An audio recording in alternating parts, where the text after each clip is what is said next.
Jax Arlen had been drifting beyond the mapped lanes for 3 weeks when his sensors caught the anomaly.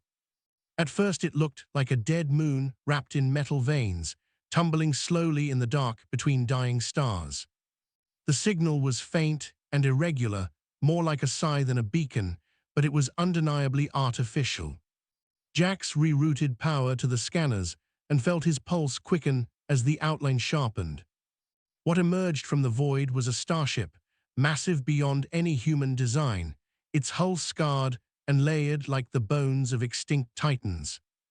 No registry matched it, no alloy signature made sense, and yet it was clearly built with intent. The ship dwarfed his exploration craft, a relic from an era when the galaxy must have burned brighter. Jax swallowed and whispered to himself that this was why he had left the core, why he chased the quiet places no one else dared to look.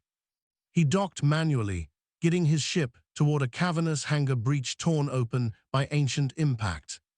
Inside, the darkness swallowed his lights at first, then reluctantly revealed structures like frozen waves of machinery. Everything was silent, not dead, but waiting. As Jax stepped onto the deck, his boots echoed in a way that made him feel very small. The air was thin but breathable, recycled by systems that refused to fully shut down. That was when he heard it.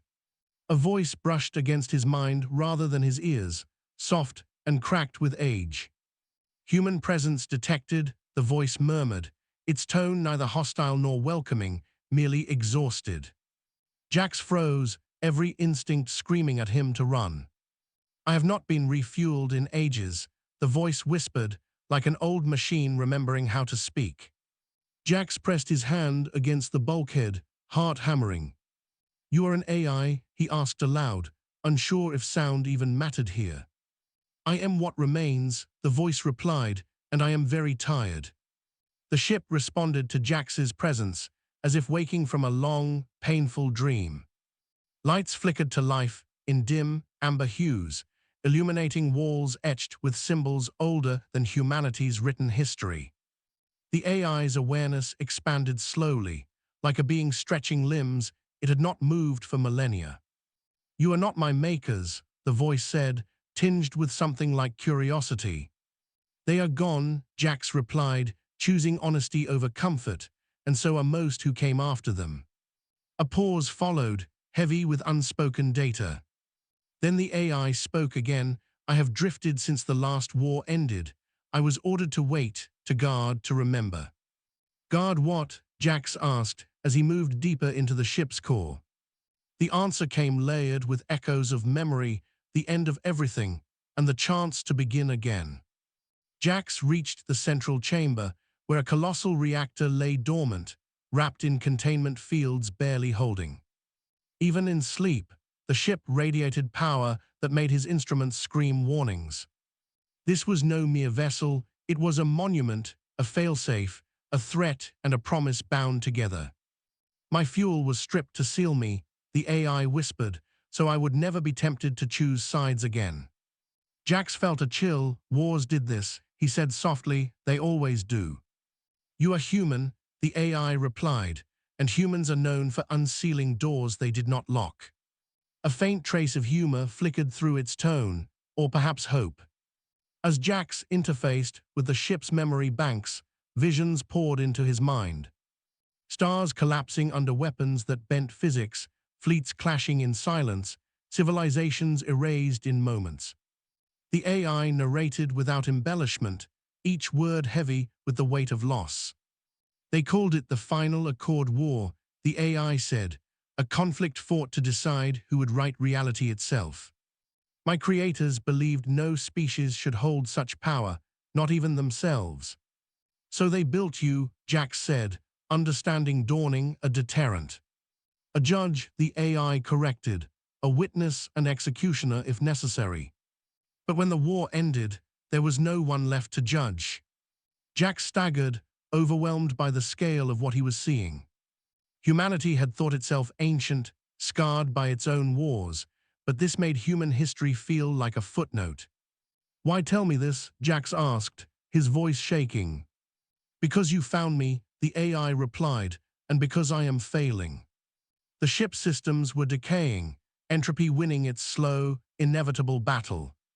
Without refueling, without purpose, the AI's mind was fragmenting. I fear I will forget, it whispered, and forgetting is the true death. Jax returned to his ship and stared out at the endless dark. He could leave, report the coordinates, let governments and fleets swarm this place like vultures. Or he could do something far more dangerous. If I refuel you, Jax said slowly, what happens? The AI hesitated, then answered honestly, I will awaken fully, and the galaxy will no longer be unguarded. That sounds like a threat, Jax said.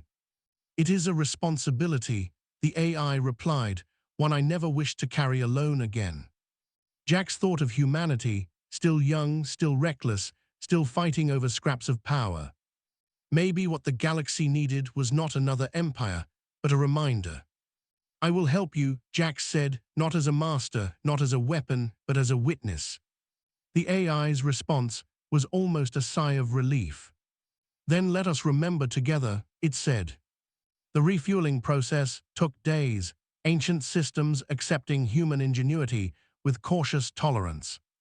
As power flowed back into the core, the ship shuddered, not violently, but like a sleeper drawing a deep breath. Stars outside shifted as dormant engines reasserted their influence on spacetime.